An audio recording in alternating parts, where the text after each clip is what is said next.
Aka, xabaringiz bor, YouTube'da anchadan beri Fikrat tahliliy dasturi o'z faoliyatini olib boradi. Yaqin kunlarda o'zim guvohi bo'ldim. Ba'zi bir ana shu yerda faoliyat olib boradigan ekspertlar Yaqin Sharq va Suriyaga nisbatan o'z tahlillarini ommaga olib chiqib bildirishdi. Mana siz Suriyada turgan shaxs sifatida ularni mana shu tahlillariga qanaqa baho berasiz? Bismillahirrohmanirrohim.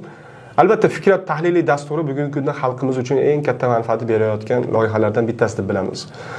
Xosatan ya'ni xalqimizni siyosiy ongini oshirishlik uchun ularda xizmati bo'lyapti va Alloh subhanahu va taolo buni ziyoda qilsin. Lekin albatta shu o'rinda hamma ekspert u yerda chiqayotgan hamma ekspertlarni ham fikrga qo'shila olmaymiz. Xosatan mana bu o'sha ekspertlarni ko'radigan bo'lsangiz, Yaqin Sharq yoki Suriyaga doir nima deydi, siyosiy tahlillarni kuzatadigan bo'lsangiz, qanchalar bir sayoz yondashganligiga guvoh bo'lasiz. Va unutmasligimiz kerakki, xalqimiz oldingidek xabarlarni faqat u davrdan yoki u O'zbekiston 24 kanalidan kuzatmaydi. Bugun xalqimiz misol uchun ruscha biladigan rus siyosatchilari rus xabarlarni o'qiydi.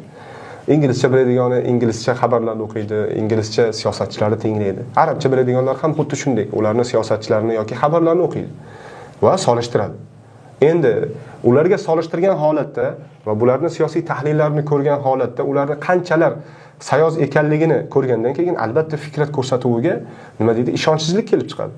Shuning uchun ham har bitta xabar u Suriyaga doir bo'lsin, Rossiyaga doir bo'lsin, Ukrainaga doir bo'lsin, unga to'g'ri va har tomonlama yondashishlik kerak. Nima uchun? Aytib o'tgandek istaymizki, Fikrat ko'rsatuvi xalqimizning ishonchidan chiqmasin. Va shu bilan birgalikda meni auditoriyam bor. Fikrat ko'rsatuvining o'ziga yarasha auditoriyasi bor. Va shu bilan birgalikda minbar omonat va minbarda gapirayotgan gaplarimiz va qilayotgan siyosiy tahlillarimiz ertaga bizni qiyomatda, ya'ni ertaga biz uchun yo foydamizga yo ziyonimizga nima hujjat bo'ladi. Shuning uchun ham har bitta xabarni Alloh subhanahu va taolo aytganidek, nima fosiq xabar keltirganda tekshiringlar. Ya'ni o'sha oyatning ma'nosini ko'radigan bo'lsangiz, tekshiringlar. Nima uchun? O'sha xabarni tekshirmasdan birortasiga zulm qilib, keyin nadomat chekmasinglar uchun o'sha xabarni tekshiringlar deydi. Endi sizni yoki umumiy bir qaysi bir ekspertni siyosiy tahlillari, qaysi davlatga nisbatan qilayotgan tahlillari ularga berayotgan katta bir nima deydi, ziyoningiz bo'lishi mumkin. Butun boshli bir musulmonlarning davlatiga zulm qilib turgan bo'lishingiz mumkin. Shuning uchun ham har bitta xabarni tekshirib, har tomonlama yondashib, sayoz bo'lmagan holatda bir mukammal siyosiy tahlil qilishlik kerak. Ya'ni bizning istagimiz mana shu.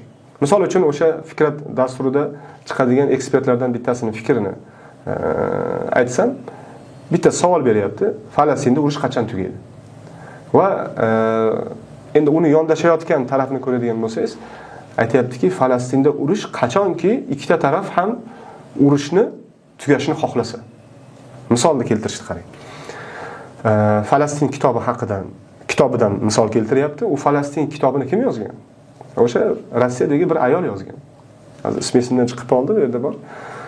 Muhimi o'sha Rossiyadagi bir pravoslav gazetalarida ishlagan, Amerikaning qaysidir nashrining muxbiri bo'lgan bir ayol o'sha kitobni yozgan. Va u kitobda keltirganki, Falastinda bo'layotgan urushga Falastindagi rahbariyat ham rozi emas. Ya'ni tugashligiga rozi emas. Misol uchun tunnel vazirligi bor ekan va tunnel vazirligi daromad qayerdan oladi? Yer ostidan Falastinga kirayotgan oziq-ovqatlardan daromad oladi, soliqdan daromad oladi. Shuning uchun ham bular urush tugashini istamaydi. Agar urush tugasa, endi yer ustidan oziq-ovqat kiradi. Urush bo'lib tursa, yer tagidan kiradi, shundan daromad oladi. Shuning uchun ular istamaydi bu urushni tugashini degan fikrni xalqimizga aytayapti. Qanchalar sayoz fikr bu. Misol uchun bugun Isroilni yoki umuman sionistlarni qilayotgan eng katta propagandalardan bittasi mana shu. Nima? Urushni aslida tugashligini istamayotgan bu Hamas, biz emas degan narsani ko'rsatishlik. Siz hozir misol uchun bu yerdan misol keltirib turib,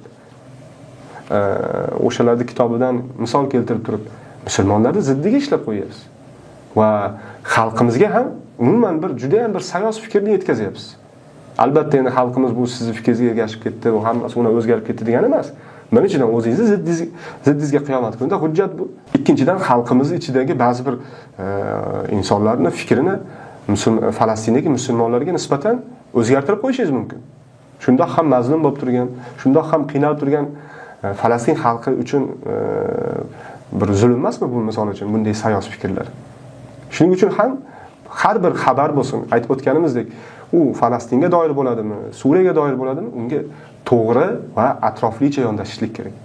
Xabarlarni tekshirib va xabarlarni doimiy bitta tarafdan emas, har tomondan o'rganib chiqib, unga siyosiy tahlil berishlik kerakki, bu siz o'tirgan o'rin omonat. Va shu o'rinda misol uchun mana Suriyada shuncha yillik urush tugadi. Shuncha yillik qonli urush tugadi. Yurtidan badarg'a qilinganlar sekin-sekin yurtiga qaytib kelyapti.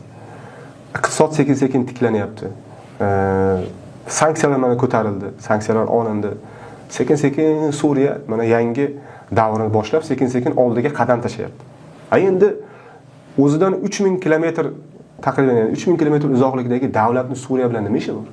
Nima uchun yomon ko'rsatishimiz kerak? Nima uchun faqat yomon yondashishligimiz kerak Suriya uchun?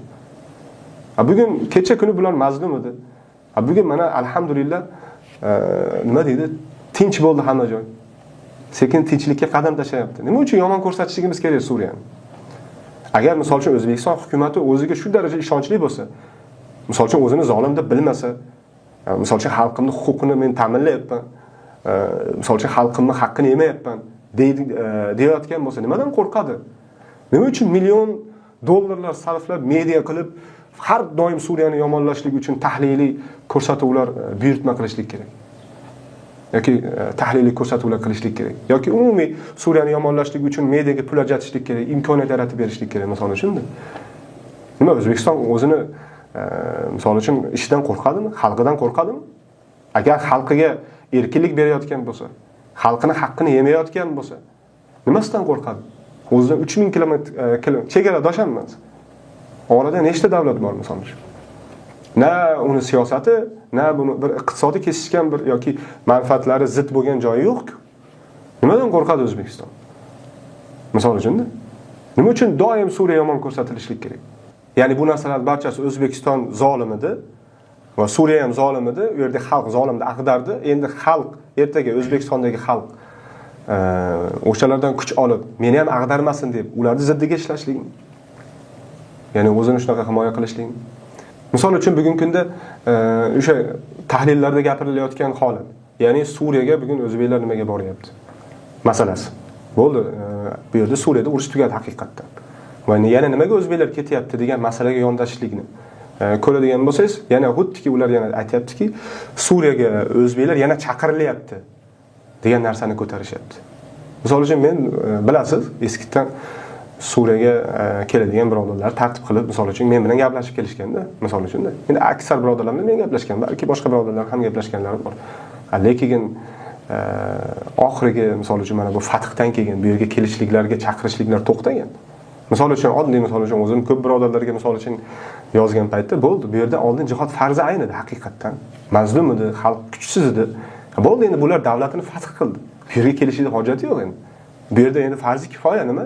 Endi sekin o'zini xalqi ichidan armiya tikkalanadi, iqtisodini o'zlari tikkalaydi. Bu yerga kelish hojati yo'q endi. Ya'ni ko'p birodarlar yozganda men shu javobni berdim va ayni damda ham xuddi shu javobni berib kelyapman. Ya'ni birodarlarga aytib, bo'ldi, bu yerga kelishlik farz ayn emas. Bu yerga kelishlik hojati yo'q, chunki bu yerda haqiqatdan davlat tikkalandi. Armiya tikkalanyapti sekin-sekin o'zini xalqi ichidan. Bo'ldi, eski qolgan muhojirlar ham endi mana shu Suriyani bir qismi, davlatning bir qismi o'laroq bu yerda nima o'zini faoliyatini olib boryapti. Ya'ni bu narsalar tugadi. O'zbeklar bu yerga chaqirilishlik emas mavzusi. Lekin kimlar kelyapti deydigan bo'lsangiz, misol uchun ko'plagan kelib turgan birodarlarni umumiy gaplashamiz-ku, gaplashgan paytimizda ko'pchiligini kelishiga asosiy sabab nima? O'zbekistonda misol uchun ularning diniga bo'layotgan zulm. Misol uchun bitta odam o'zini oilasiga hijob kiydirgisi keladi. U Alloh subhanahu va taolo buyurganligi uchun.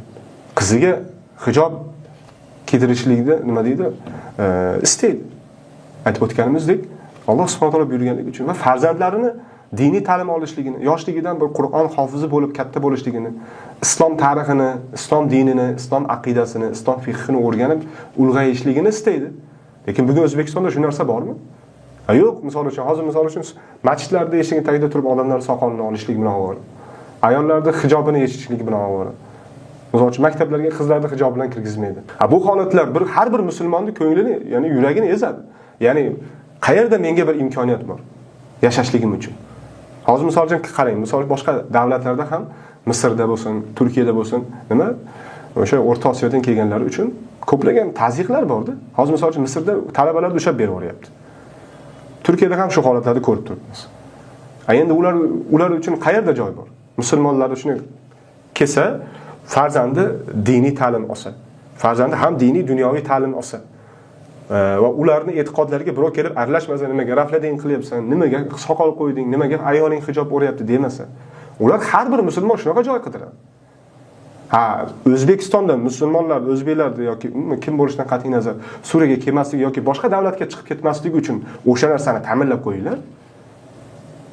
To'g'rimi? Misol uchun hozir biz O'zbekistondan kelib turgan birodarlar ko'p bilan gaplashsangiz, misol uchun men aytdim, birodar, oldin haqiqatdan bu yerda misol uchun jihod uchun kelingan paytda bu yerda misol uchun yordam puli berib turilardi, bilasiz.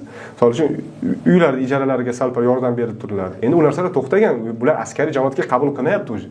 Bo'ldi, u narsalar o'tib ketdi. Bu yerga endi kelsangiz, bular qabul qilmaydi. Ya'ni askariy guruhlarga, jamoatlarga, u jamoatlar o'zi tugadi. Bu yerda hamma oldingidaqa bir rasmiy bo'lib ketdi. Bu yerga o'zi kelishning hojati yo'q. Desangiz, birodar, men farzandimni diniy ta'lim olishligi uchun, dinda o'sishligi uchun men bormoqchiman. Men u narsa uchun bormayapman deydigan birodarlar bor-da. Va o'sha birodarlar bugungi kunda nima Suriyaga kelyapti. Biror bir birodarga misol uchun jihod farzand bo'ldi, haqiqatan keling deb yo'llar tartib qilgan joyimiz yo'q. Hozir misol uchun ko'plaganlar yozyapti. Hammasi yozamiz, birodar, bu yerda jihod tugadi. Bu yerda aytib o'tganimizdek, o'sha hukumat davlat shakliga keldi.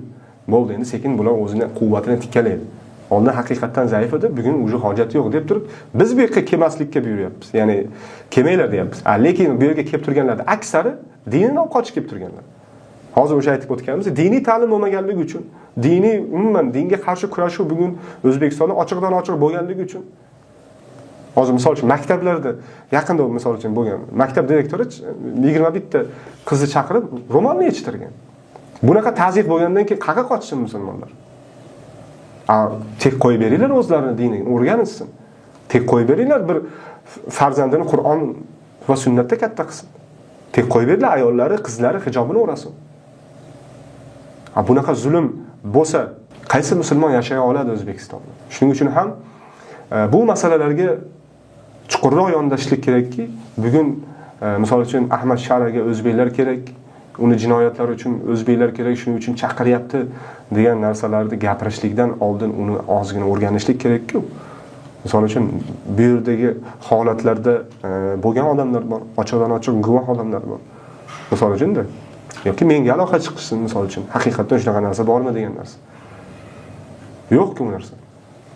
Shuning uchun ham xabarlarni doim tekshirib va to'g'ri ma'lumotni yetkazishlik kerak. Bugun hech qaysi muhojir nima deydi?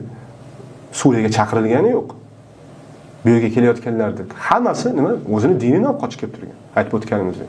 Va shuningdek, mana bugun davlat bo'ldi. Butun dunyodan turistlar kelyapti. Butun dunyodan jurnalistlar kelyapti. Mana kelishsin, eshiklar ochiq. Xohlagan odamlar bilan intervyu qilsin, fikrini olsin. Lekin uzoqda turib olib, misol uchun o'zi guvoh bo'lmagan yoki o'zi bilmagan bir mavzularga noxolisona yondashgandan ko'ra deyman-da. Mana eshiklar ochiq. Agar kelib misol uchun bu yerda holatni o'rganaman desa va bu yerda olib borilayotgan siyosatda haqiqatan o'zini ko'zi bilan ko'rishni istasa, eshiklar ochiq. Lekin misol uchun doim hozir aytganimizdek umumiy masala siyosiy tahlillarga adolat bilan xolisona yondashishlik kerak. Ki qaysidir musulmonlarga, qaysidir bir mazlumlarga o'zi bir qiyinchilikda bo'lib turgan musulmonlarga yanada aziyat chektirmaslik uchun va yanada zulm qilib qo'ymaslik uchun. Alloh taolo o'zi barchamizdan rozi bo'lsin. Aytib o'tganimizdek, xalqimizga mana bunday siyosiy bilimlarni berishlikda Alloh taolo ularga kuch-quvvat bersin va umid qilamizki, mana bu narsalarga e'tibor berishadi va mana bu Suriyaga bo'lsin yoki boshqa davlatlarga bo'lsin bo'ladigan har qanday xabarni tekshirib va sayoz emas, nima bir to'liq atroflicha yondashishligini Alloh subhanahu va taolodan so'rab qolamiz. Alloh taolo barchamizdan o'zi rozi bo'lsin. Assalomu alaykum va rahmatullohi va barakatuh.